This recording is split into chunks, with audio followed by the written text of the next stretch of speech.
What is up, everyone? We are back for my top 3 moments from the Wheel of Time Season 2. This is for episode 7 titled Daes Dae'Mar. Let's get into it.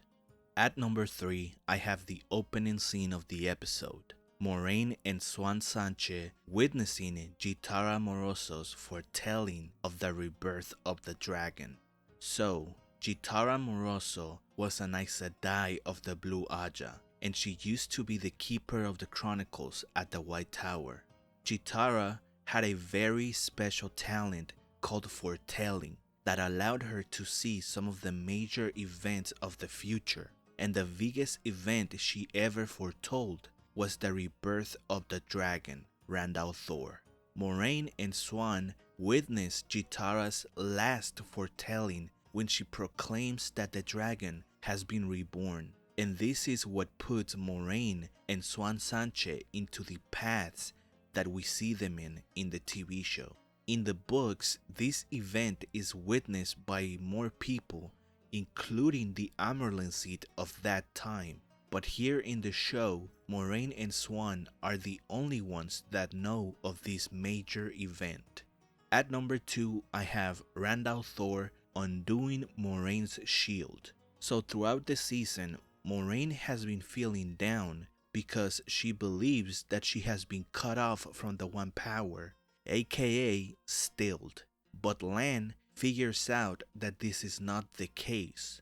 Usually, women that have been stilled don't live long, but Moraine has kept on going with her duty. So Lan believes that Ishamael did not still her, but did something else. He goes to see Logain to ask him if he sees any weaves around Moraine, and Logain confirms that he does. So as he, Moraine, and Rand are making their escape from Kyrian, Lan asks Rand if he can undo whatever Ishamael did to Moraine, and Rand, using the source, sees that Moraine has a knot in her chest, which means that she has been shielded.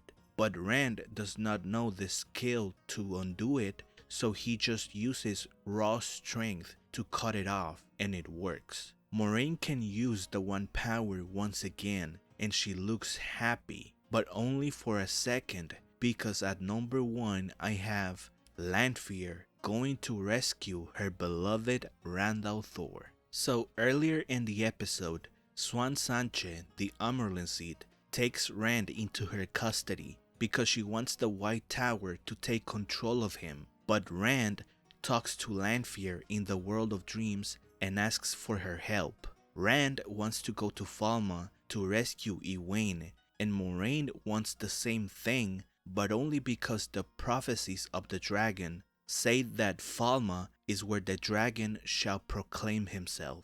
Lanfear agrees to help him, and when she arrives in Kyrian, she immediately begins to wreck everything in her path. When she reunites with Rand, she comes across Swan Sanche, and with one hit, she immediately defeats her.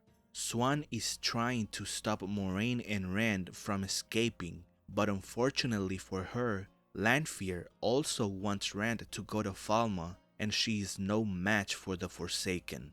Lanfear, Rand, Moraine, and Lan escape through the Waygate, and they are on their way to Falme, which is where the rest of their party already is. Lanfear teaming up with Moraine and Lan is a big departure from the books, and it feels kinda weird, but here in the show, they all do want Rand to go to Falme, so I guess if their plans align, then why not, but it is very weird. And that is it for now, everyone. I want to thank you for watching, and I'll be seeing you next week for the final episode. Goodbye.